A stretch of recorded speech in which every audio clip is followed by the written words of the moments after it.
Hi, I'm Dale Muzzy. I lead the research and development team at Myriad Genetics, and I'm here to talk to you about DNA. In nearly all living things, including humans, the genetic blueprint is made of DNA, which is a string of tiny molecular building blocks made up of the letters A, C, G, and T. The order of these blocks encodes important instructions for our cells and our bodies, controlling things like whether to make your hair curly, how tall you'll be, and whether you're predisposed to a genetic disease like cancer. Each one of us has 6 billion building blocks of DNA, and altogether we call that group of letters our genome.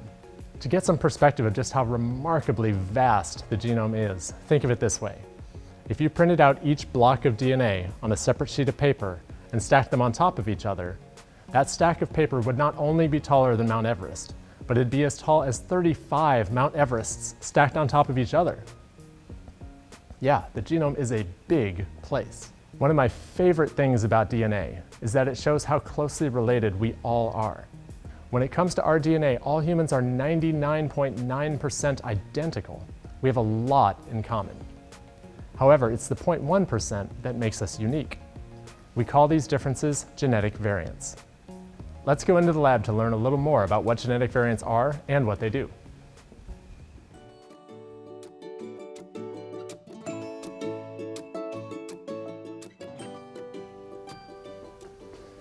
We can understand the impact of genetic variants by considering the role of DNA in the cell.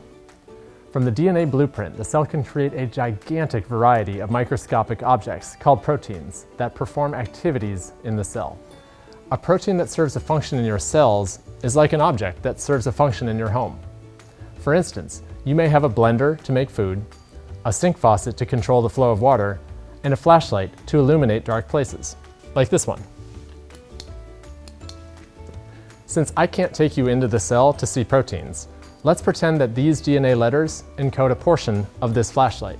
We're going to look at the impact of 3 different genetic variants. Let's consider a first genetic variant that changes an A to a T. Even though this has changed the genome sequence, it may actually have no impact at all on the protein encoded. So the flashlight is identical and still works perfectly fine.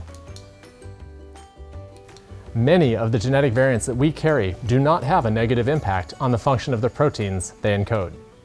Now let's look at a second variant that changes a T to a C. This variant might change the color of the casing of the flashlight, but the flashlight itself still functions perfectly well.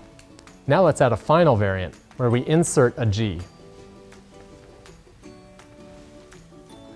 This variant is actually problematic for the protein and may remove an entire necessary part of it, sort of like removing the batteries from the flashlight. And of course, a variant that significant will prevent the flashlight from functioning. You can imagine other variants that break the flashlight too, including those that disable the button or remove the bulb. All of these would compromise the function of the flashlight. The key take-home is that the sequence of your DNA is important because it impacts the objects that your cells produce, which can ultimately impact your personal health. At Myriad Genetics, we make genetic tests that identify variants in people's DNA. These variants may impact their own health and the health of others in their families. Thanks for watching. I hope this sheds some light on how powerful DNA is.